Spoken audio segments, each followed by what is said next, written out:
નમસ્તે મિત્રો, smart teaching Ajay YouTube ચેનલમાં બધાનું હાર્દિક સ્વાગત કરું છું। આજે ICMR NIOH એટલે કે ભારતીય આયુર્વિજ્ઞાન અનુસંધાન પરિવહન અમદાવાદમાં ભરતી 2024 આવી ગઈ છે, જેમાં પોસ્ટ તો વિવિધ રહેવાની છે। પુરુષો અને મહિલાઓ અરજી કરી શકે છે। અરજી કરવાની તારીખ છે 22/11/2024। કઈ છે તો 22/11/2024 થી આમાં અરજી કરી શકો છો।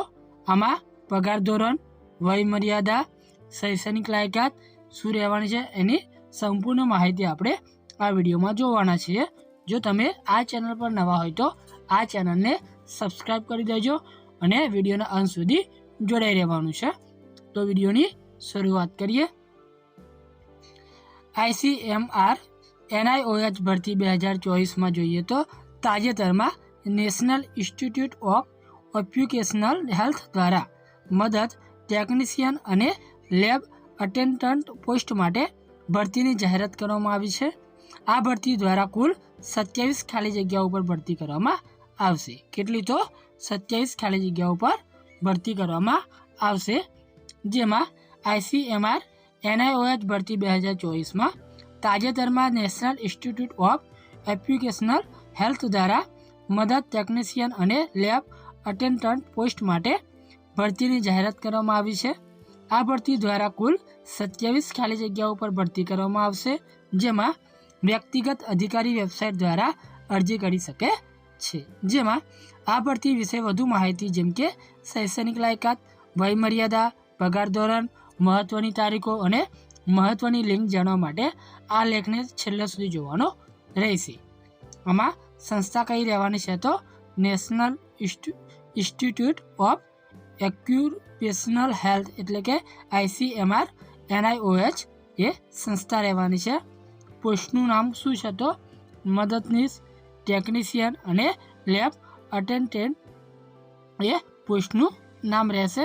જાહેરાત નંબર છે આપણો NIOH RCT એડમિટ ટીચ 2024-25 એ જાહેરાત નંબર રહેવાનો છે। ત્યારબાદ જોઈએ તો કુલ જગ્યા આપણે રહેવાની છે 27।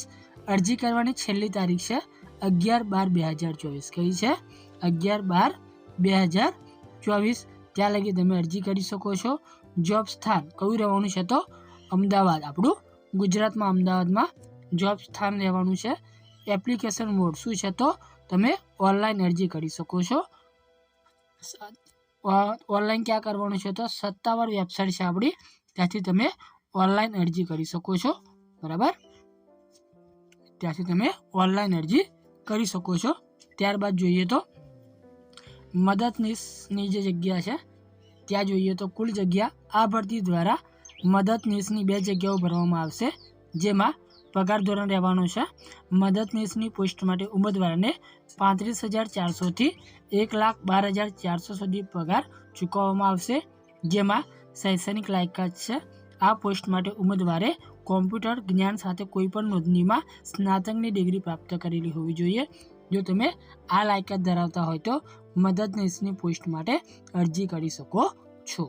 ત્યારબાદ જોઈએ તો ટેકનિશિયન 1 માટે જોઈએ તો કુલ જગ્યા કેટલી છે તો આ ભરતી દ્વારા ટેકનિશિયન 1ની પોસ્ટ માટે 19 જગ્યાઓ ભરવામાં આવશે। કેટલી તો 19 જગ્યાઓ ભરવામાં આવશે, જેમાં પગાર ધોરણ તો ટેકનિશિયન 1ની પોસ્ટ માટે પસંદ કરાયેલા ઉમેદવારને 19,900 થી 63,200 પગાર ચૂકવવામાં આવશે। જેમાં શૈક્ષણિક લાયકાત રહેવાની છે સરકાર તરફથી 55% ગુણ સાથે વિજ્ઞાન વિષયમાં 92 અથવા મધ્યવર્તી પાસ માન્ય બોર્ડ અને સરકારની માન્યતા પ્રાપ્ત સંસ્થામાંથી મેડિકલ લેબોરેટરી ટેકનોલોજી, કોમ્પ્યુટર, પછી છે કેમિકલ ટેકનોલોજી, ઔદ્યોગિક સલામતીમાં ઓછામાં ઓછો 1 વર્ષનો ડિપ્લોમા અનુભવ હોવો જોઈએ। એટલે કે તમારે 92 પાસ કરેલું હોવું જોઈએ અને વિજ્ઞાન વિષયમાં 55% હોવા જોઈએ, તો તમે ટેકનિશિયન 1માં અરજી કરી શકો છો।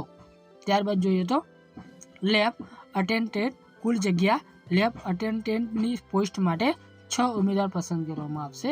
કેટલા તો 6 ઉમેદવારને પસંદ કરવામાં આવશે, જેમાં પગાર ધોરણ શું રહેવાનું છે તો લેબ અટેન્ડન્ટની પોસ્ટ માટે પસંદ કરેલો ઉમેદવારને 18,000થી 56,900 સુધી પગાર ચૂકવવામાં આવશે, જેમાં શૈક્ષણિક લાયકાત શું રહેવાની છે? તો આ પોસ્ટ માટે ઉમેદવારે કોઈપણ સરકાર માન્ય વિદ્યા શાખામાંથી સરકાર તરફથી કુલ 50% ગુણ સાથે 10મું ધોરણ પાસ કરેલું હોવું જોઈએ.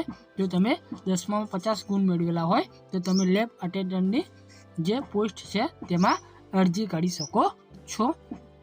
જોઈએ આગળ તો વય મર્યાદા શું રહેવાની છે? તો મદદનીશની જોઈએ તો 18થી 30 વર્ષ, ટેકનિશિયનની 1ની જોઈએ તો 18થી 28 વર્ષ, જ્યારે લેબ અટેન્ડન્ટની જોઈએ તો 18થી 25 વર્ષ વય મર્યાદા રહેવાની છે, જેમાં ઉમેદવારને વય મર્યાદામાં નિયમો અનુસાર છૂટછાટ આપવામાં આવશે.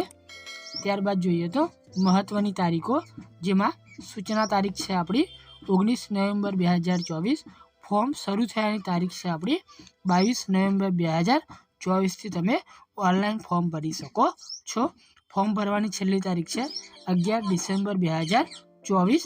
ત્યાં લગી તમે અરજી કરી શકો છો. આમાં પસંદગી પ્રક્રિયા જોઈએ તો સૌપ્રથમ લેખિત પરીક્ષાનું આયોજન કરવામાં આવશે. ત્યારબાદ માત્ર મદદનીશની પોસ્ટ માટે કૌશલ્ય પરીક્ષણ કરવામાં આવશે. ત્યારબાદ તબીબી પરીક્ષણ કરવામાં આવશે અને અંતે તપાસ કર્યા બાદ પસંદગી પ્રક્રિયા પૂર્ણ કરવામાં આવશે. ત્યારબાદ જોઈએ તો અરજી ફી, તો સામાન્ય ઓબીસી અને EWS માટે 1,000 રૂપિયા, જ્યારે SC ST PWD અને ESM સ્ત્રીઓ માટે 500 રૂપિયા તમારે ફી ચૂકવવાની રહેશે. તમારે ઓનલાઈન પેમેન્ટ ચૂકવવાનું છે. જો તમને આમાં માહિતી અધૂરી લાગતી હોય તો આપણે ઓફિશિયલ જે નોટિફિકેશન છે એ વિડીયોની નીચે એની લિંક આપી દીધેલી છે, ત્યાંથી પણ તમે માહિતી એકત્રિત કરી શકો છો. આ માહિતી તમને ઉપયોગી થઈ હોય તો આ ચેનલને સબસ્ક્રાઈબ કરી દેજો, વિડીયોને લાઈક શેર કરી દેજો, કેમ કે દરેક નોટિફિકેશન આપણે લાવતા હોઈએ છીએ. તો રજા લઈએ. જય હિન્દ, જય ભારત.